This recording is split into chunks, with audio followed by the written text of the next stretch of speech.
పాటిల్ ఒకప్పుడు బాలీవుడ్ తెర మీద ఆమె ఒక dynamic heroine.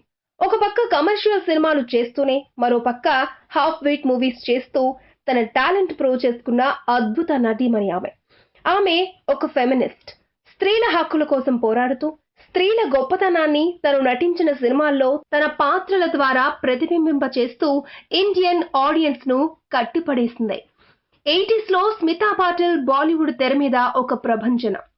Shyam Benegal, Govind నిహలాని, Satyajit Ray, G Aravindan, Mrunal Sen లాంటి ఇండియన్ డైరెక్టర్స్ మలిచిన ఎన్నో అద్భుత సినిమాల్లో నటించి మెప్పించిన నట శిరోమణి స్మితా పాటిల్.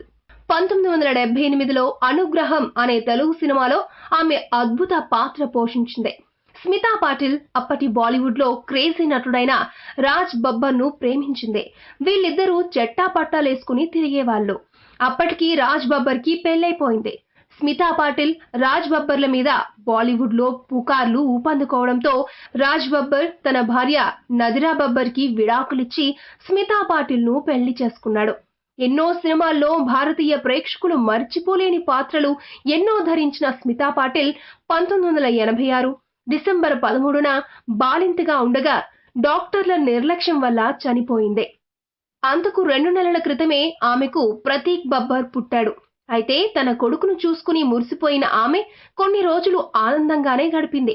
అయితే డెలివరీ అయ్యాక బాలింతలకిచ్చే ట్రీట్మెంట్ లో జరిగిన నిర్లక్ష్యం వల్ల ఉయ్యాల్లో ఉన్న ప్రతీక్ బబ్బర్ ను చూస్తూనే కన్ను మూసింది. నర్గీస్ తర్వాత అంతటి స్థాయిలో పేరు ప్రఖ్యాతులు తెచ్చుకుని మరెన్నో సినిమాలతో బాలీవుడ్ ని శాసించాల్సిన ఆమె అతి చిన్న వయసులోనే అందరినీ విడిచిపెట్టి వెళ్లిపోవడం చాలా బాధాకరం. ఆమె మరణం ఇండియన్ సినిమాకే తీరని లోటు.